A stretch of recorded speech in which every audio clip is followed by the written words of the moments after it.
KC 可以开场哦。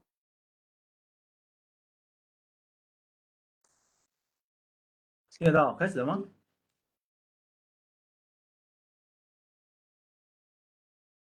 对，开始了，可以开场了。好 ，OK。Good afternoon, entrepreneurs. Welcome to flyingVest Forum. I'm Casey from flyingVest and the moderator today. Recently years, crowdfunding has become a popular method for startups to facilitate their growing. It's our pleasure to invite Tim for this speech. Tim is the chairman and co-founder of flyingV and flyingVest. flyingV now is the famous crowdfunding platform in Taiwan, and Tim will share his experience in flyingV. Let's welcome Tim. Hi, everyone.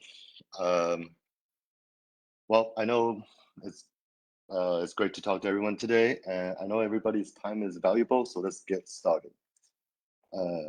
Today, I'm gonna share, being the newcomers at GTA, we're gonna share what we've been doing for the past 10 years, also a bit of what we're trying to build.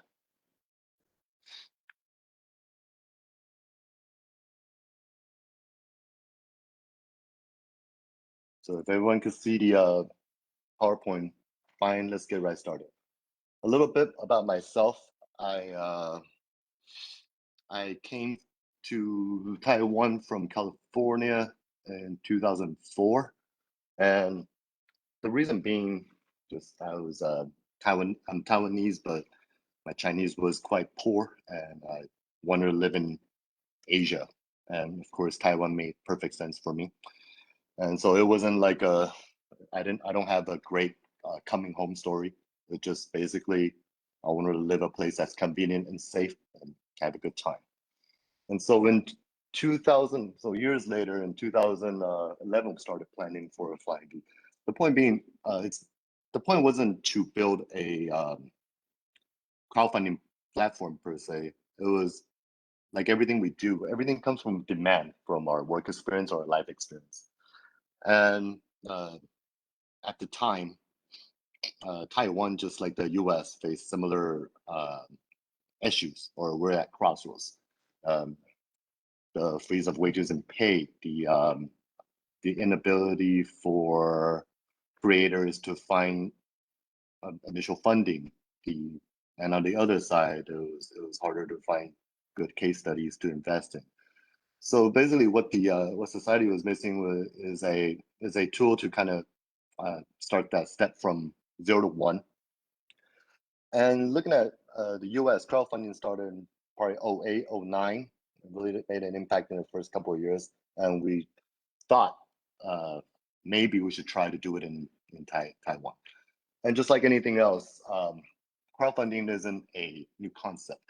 But through the use of the internet, social media, and technology, you're now, based on the concept of pulling resources together to get started, you're now able to reach a much wider audience.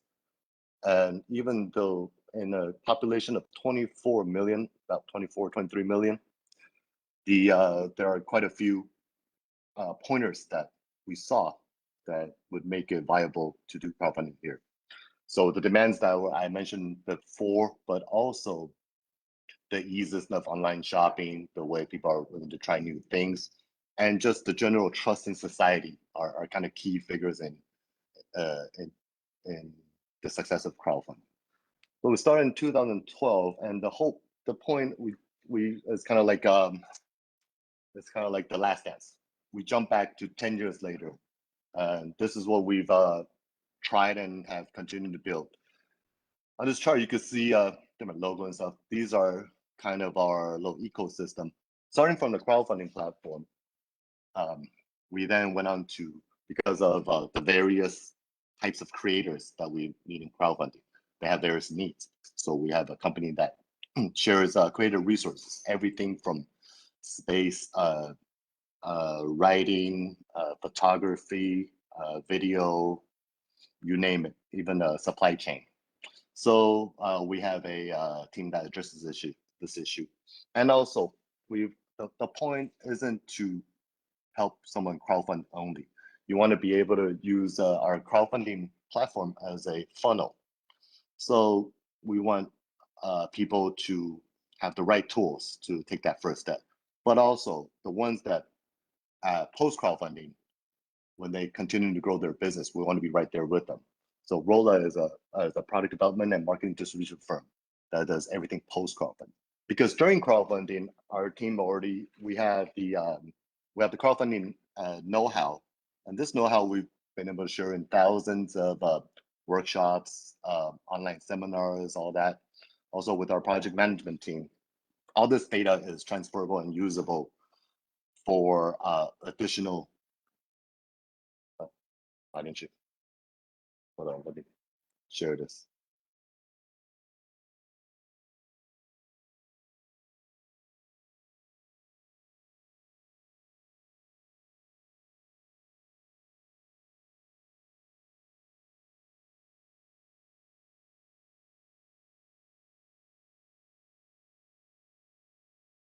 All right, sorry about that. Tech fail on my part. Forgot to share the screen. So if you can see right now, you see a slide with a bunch of logos, as I mentioned. So I'm on the second one. Rolla is a marketing distribution product development firm. And so from there, like a roadmap to any startup or new business, we're gonna have financial needs. So venture fund was established, and also to kind of distinguish ourselves from other people, even with the base of crowdfunding, we've spent about 6 or 7 years trying to push. It's similar to the Jobs Act in the US. We've been able to acquire the only crowdfunding, equity crowdfunding brokerage license in Taiwan. And so that's kind of the base of our flyingVest venture, and also kind of the basis of what we're doing here. And also we move on to space. I'm a kind of a big believer in there shouldn't be a difference between online and offline. It's just the way people pay and the way people share information is quite different. So when people talk about O2O or different various types of how e-commerce is changing the retail market, to me, it's more like what are the costs and benefits of running each thing. So even if you have acquired or achieved some success in the online space, having your own home court to create content, to gather people, still really matters. So Venue was created in 2014. Took about a year to remodel this abandoned motel. And it's a 6-story building where we have a lot of product demos, art exhibitions, and whatnot. And our flyingV office is also here. And also Pawn Shop is another space that was started last year. So this basically just kind of demonstrates what we're trying to do. So you have all these different entities that do a specific business. So they're independently all separate businesses, and they are all independently profitable, but they all work with and for each other. Instead of sometimes when we want to start new ventures, we're basically carrying a new venture with our existing venture. And that's usually a slippery slope. And I'm a firm believer in trying to avoid that. Yeah, sometimes you have to make informed decisions to run each business as it should be run without considering too much of what it does for others. Because if you don't have value, if this business alone doesn't create value, having to save it is going to sink your other stuff. So what we want to do, just like the topic of what we do, is the crowdfunding to finance it. Everything is just represents a different stage of what a company needs. And these things, though the tools will change, the way we communicate, the timing will change, but sometimes these business essentials stay the same. So a little bit about flyingV. Let's run through it real quick. Some basic numbers. We've been able to fund over 2 billion NT. This is across 4,000 campaigns. A little side note where there are actually close to 30,000 campaigns that were applied here. And the disparity between the ones that actually go online and the ones that do apply is the way we're kind of different from the US. Yes, it's a funnel, but the job of our team and platform is we work really, every project has a project manager that we work closely with. So we want to be able to help them raise the success rate of their projects. Or even if you fail, you don't know how you fail, it's kind of defeats the purpose of crowdfunding. So so to get on the platform isn't a application and we approve it kind of deal. It's more like we work with these teams to create the best projects possible. And like a little collage of the various things. Our little core value is have no restrictions on topics. So across the board, you'll see some products, music, social events, elections, agriculture, all of that. The only restriction is just be prepared and use the proper tools to do it right. And so some of the resources besides the project management system we have is we also have our own online advertising team. We have a marketing team that kind of tries to cover the bases of all these projects.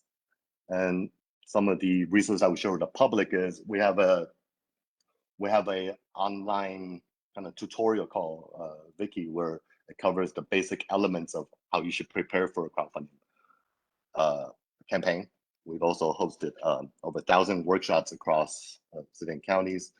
We've actually had 18 university courses in a couple of universities, online exhibitions. This is what I'm talking about with the use of our own space, art festivals, kind of a creator parties, and the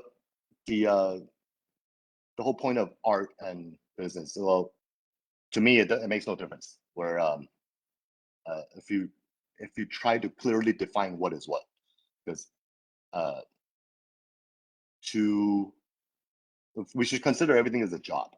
So if we look at like an art project or an art exhibition as just art, we kind of can't bring anything to the table. But if we could, in our own space, we use festivals and events to bring art and business together, and that's why you have like good synergy. And these product design teams can have new ideas, new bases. These creators and artists can provide better marketing material and whatnot. So it's kind of a more healthy environment, in my opinion. So we also have these creator nights where we, besides our own staff, we invite back some of our creators to share different aspects of creating a good campaign, from how to market it, how to the content, how do you use our surveys, how do you do Google and Facebook ads, targeted ads, all that. So we try to, the topic was never how do you do a great crowdfunding project. It's a useless question. The question should be separated into different aspects, and each aspect should if it applies in crowdfunding, these knowledge and data could be applied elsewhere. So you're actually got this experience of crowdfunding and the data and the even the return of investments, all that should all be assets that you generate for the next step. This is what our little online Wikipedia title page looks like. There are some of the things that the way we work with the government is we go with the government or different foundations. It depends on the topic at hand. So with agriculture, the Department of Agriculture, the people that work with them, we host workshops and help them bring their products to B2C market. Sometimes it's culture in Tainan. Sometimes it's we have another thing where we work with Jetro in Japan, who will bring Japanese ideas here, and vice versa, we'll bring Taiwanese products that do well over to Japan. These are some of the online offline things to create online content. Of course, you're doing a lot of stuff offline, And this is one of the years where we had our topic with the cultural creativity festival that we do, that the government hosts every year. The topic was this Taiwan-Japan connection that we were doing. Some of the pictures from the event. Let's quickly run through some of these projects. Some are product-based, some of them are kind of society and culture-based. This is one of the earlier ones where doctor wanted to solve a problem where there's not enough medical resources in the east coast of Taiwan, but to start a hospital is kind of a very far-reaching goal. So they started with tents and all that, and this was cool because it was during the early days of crowdfunding, and was still able to raise over 3 million to get things started. So this is one of the product itself doesn't look like much now, but at the time, this is one of the earlier examples in Taiwan where their crowdfunding campaign actually helped lead to investments. And some of these cultures were a common theme in Taiwan's education system is, well, the books are ugly, straight up. And this team the young folks have went into this issue to fix it, and they continue to grow. And every time they put out a new project, they use crowdfunding to grow their business pretty much. So they have done it 3 times already, and they're actually quite well known, and people can check them out. A little bit of agriculture, where this is pork. And Taiwan's strength in agriculture is quite significant, no matter it's poultry, fruits, all that. And this team is doing quite well too. You can find them in Jason's Market and all that. So this kind of shows just like the range crowdfunding could do. This is during the sunflower movement. People are funding to get their ideas out there. This is a font, and the reason this was interesting, it funded over 20 million, which is interesting because besides designers, I don't know a lot of people personally that pay for fonts. So the fact that people were willing to support and get into this is quite cool, because in my opinion, the demand is quite easy to understand. The traditional Chinese characters, basically Taiwan might be the last ones, maybe Hong Kong, but the last ones left. We're the only country that still uses traditional Chinese characters. And the fact that to build a font from a character language is a big project. And so the fact that some of it's patriotism, but some of it is people understand how much work the designers have to put into it. So this is very interesting. These are documentaries, movies, music. A lot of the artists that have crowdfunded have gone on to win multiple awards, or they already had awards and wanted to kind of take more control over how they release their work. And social issues. This is something that I personally believe in, and wanted to help them open up the bookstore that he was not allowed to open up in Hong Kong. And so we crowdfunded the bookstore, and now it is open. We got everybody, Causeway Bay Bookstore, Google it, you could go check it out. FNG is kind of a interesting project with where we brought the manufacturers and NGO and designer together to use the topic to create these this product where it's 100% recyclable, but also helps the people that the homeless folks that do the recycling. And so it's a nice little circular economy. Now, in terms of money or amount funded, crowdfunding is a good way to kind of pre-sell or market your first product. But I just like kind of the textbook I was talking about, a good way of doing it is you crowdfund, and then with the success of crowdfunding, you have more leverage toward the channels and continue to prolong your product life cycle. But also a good example is to continue to use the crowdfunding tool for each product launch, because you're building on you're building on your previous success, and it's a really efficient way of building your brand. A brand is not one product, right? You have to continue to build it. A brand branding takes a long time to build and easy to kill. So you want to be able to always accumulate the best you can, and crowdfunding is a good way to do that. So when people say, okay, this is the first project to do over 100 mil. Well, but this is the third product that they've launched on crowdfunding. So it's a continuous effort, right? It's not magic. So they have a total of 4 projects on crowdfunding, and this signifies the way you could the reaches that crowdfunding can have when doing a new product launch. And also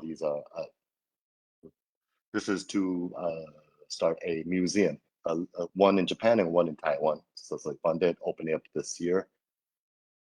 Well, we all know the headsets. Headsets is kind of a competitive market, and Xround is a Taiwanese team that continues to put out their own products. They design their own products, and it's again, this is they've used crowdfunding really well to continue to build their brand through their own efforts and also through crowdfunding. And right now, they're currently funding their 4th product on flyingV called Forge. You guys could check it out. With education, well, how do you get into education? This is a coding board game, which is quite interesting. Also, some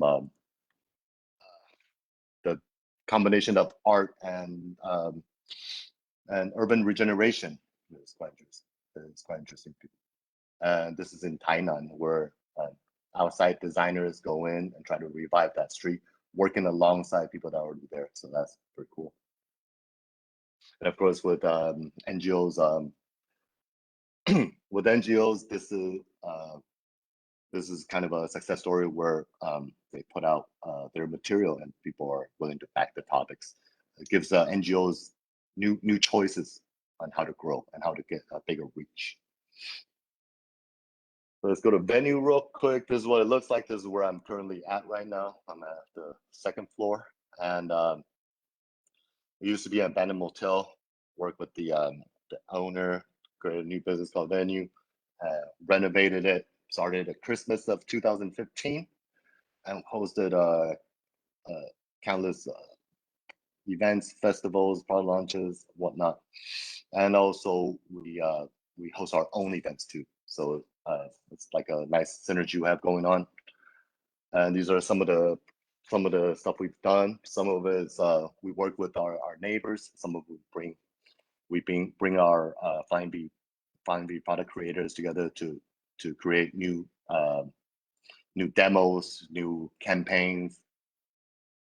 And these are some of the parties that we hosted ourselves. We've actually gotten this concrete storm.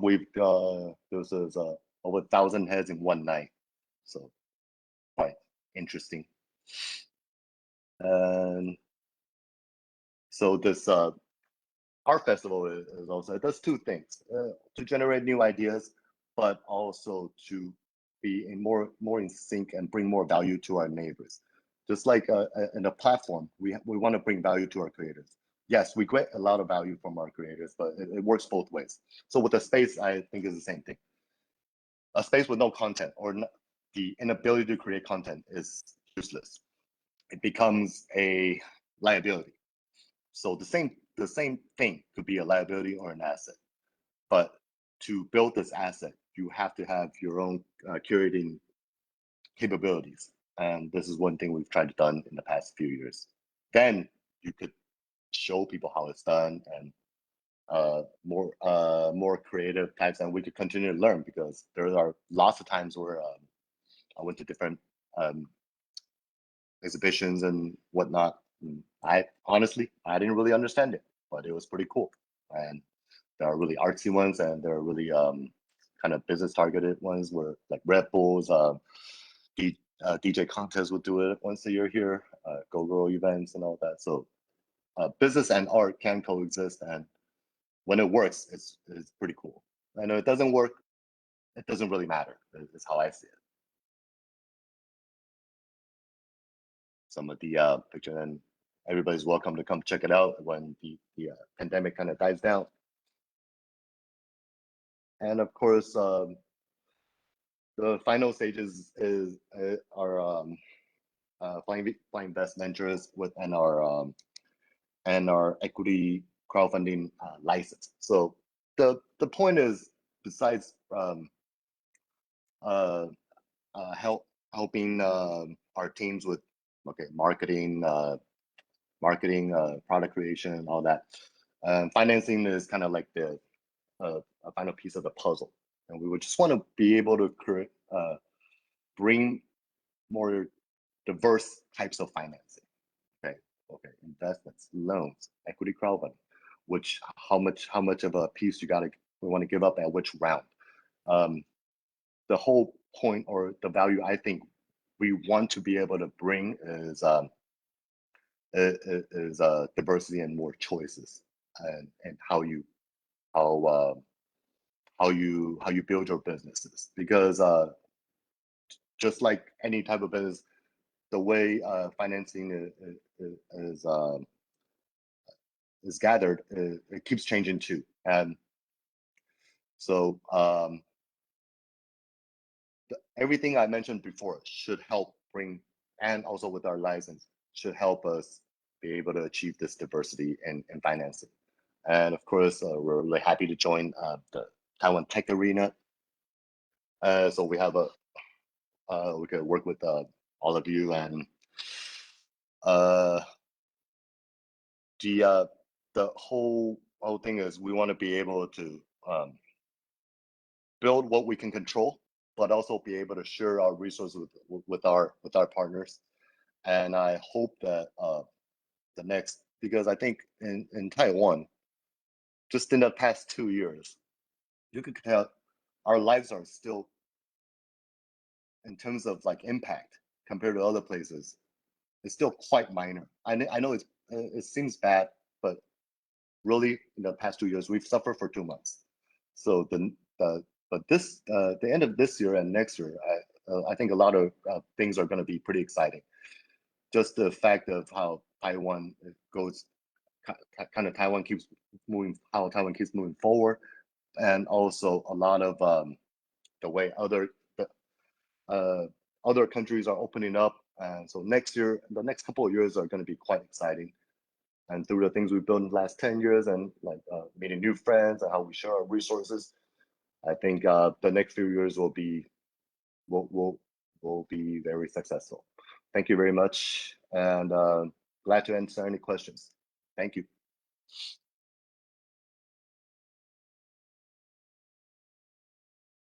Thanks for Tim's sharing. So we can have some questions for all participants. And let me check. Yeah, there's a questions. Some entrepreneurs want to know, from the experience of flyingV, what are the key elements in raising the success rate of crowdfunding campaign?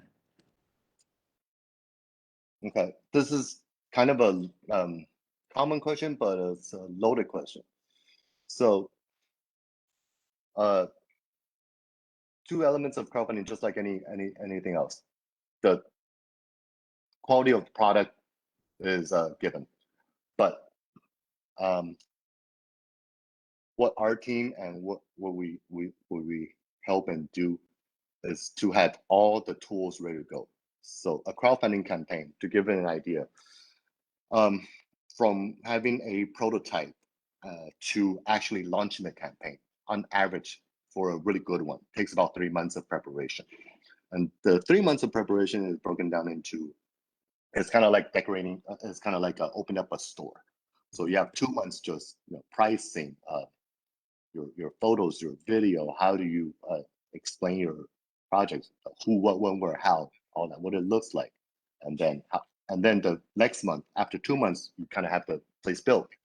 You started going to advertising. How do we use our surveys? How much marketing budget we should put down? The marketing plan. How do we get the word out for about a month? And we use a tool to get like a estimate of how well we'll do in the first months. So it's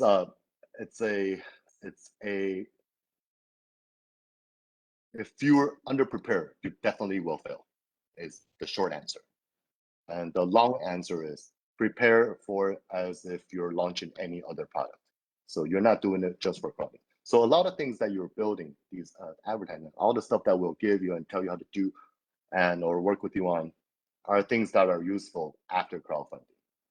So I think the short answer to what are the things, it takes about 3 months. 2 months of preparation and a month of a marketing ramp up. And then usually you fund for 2 months. Okay, thank you, Tim. And we have another question. It's about it. At what stage of product development process is the best suited for startup to start a crowdfunding campaign? Is concept only okay?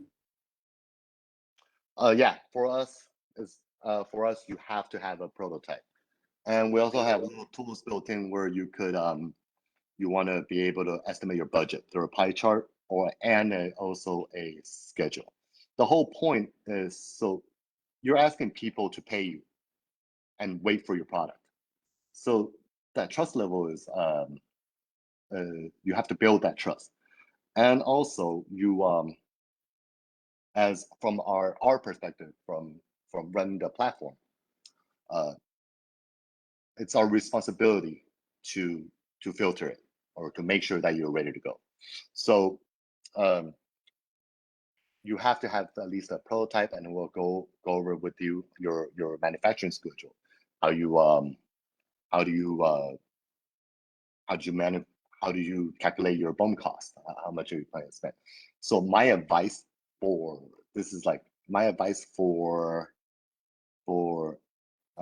any type of product deals is you want to set aside money for production before crowdfunding. If you're hoping to get all your money, get all the costs from crowdfunding, this is a very, very dangerous thing, because this is your first time manufacturing. A lot of things can happen, and if you're not ready to go, you're basically ruining the credibility of your business. So I would think you gotta set aside some cash and to prepare for manufacturing all that. You want to be on your way to manufacturing already. Get the kinks out. Yeah, and these things can overlap, right? But if you just want to go even prototype only and you really haven't gone through the first batch, it's pretty dangerous. Yeah, because once you get the customers mad at you, hard to come back, man. Okay. For this year, we are not only in Taiwan, but international. We are suffer from the COVID-19. So do you think that what kind of event that will be suitable for this year or coming months in crowdfunding? Well, in Taiwan, it looks like it's opening up. Let's just assume that we're gonna continue to open up. So this is in line with what I think. I'm more of a fan of like under 30, keeping events under 30 people or 20 people, so you have more interactions. And the way we'll do it is topic based or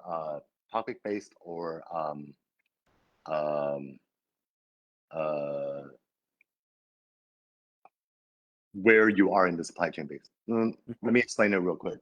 So topic base would be okay. This we all care about I don't know, same-sex marriage. Okay, it'll be topic based. But this gathering is we have a project idea, and this is how we're going to achieve it. And then we hang out now. But the point is to create a new thing. And when I say like supply chain base is more, it's business oriented, right? It's kind of like you know, we have business meetings, but all these things are very targeted, right? Okay, it will be more of very specific things like how do we work with Japanese partners, right? So we have like stuff like that, really specific. It won't be like, oh, let's just come and hang out and meet new friends. No, it would be very, very targeted and specific. It could be fun, but it has to be useful. You don't want to, because people burn out. So you could host events with regularity, but the topics have to keep evolving and with different types of people. And so that would be the way we do it. But in terms of like online and offline, that's less of a concern for me because there's nothing we can control, right? So if you want to do it online, I'll do it online. But if you want me to do like people have brought to me like, oh yeah, let's host like online DJ parties on that, you know, that's pointless because it's, in short, it won't be profitable, right? And finally, I want to ask about the bakers. In Taiwan, we have so many bakers that will join the project in crowdfunding platform. So do you think that what kind of the profile or they will look like or their interest?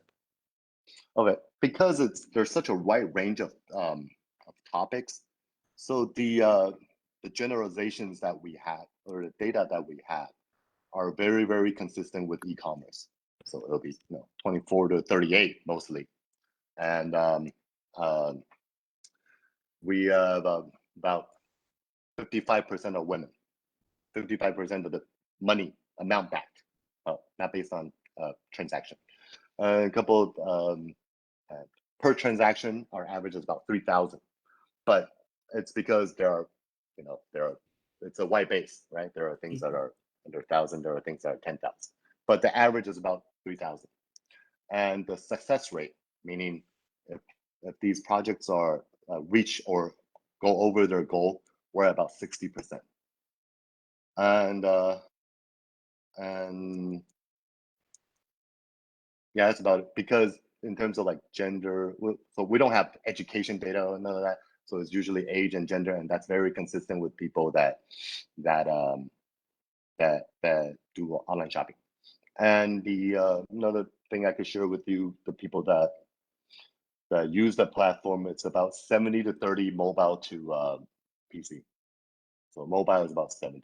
A lot of people still choose to pay, but browsing is about 70 to 30 now, mobile. Okay, since we have no further questions. Okay, thanks for your time, Tim. All right. And thank you, everyone. Thank you, everyone. See you next time. Bye-bye.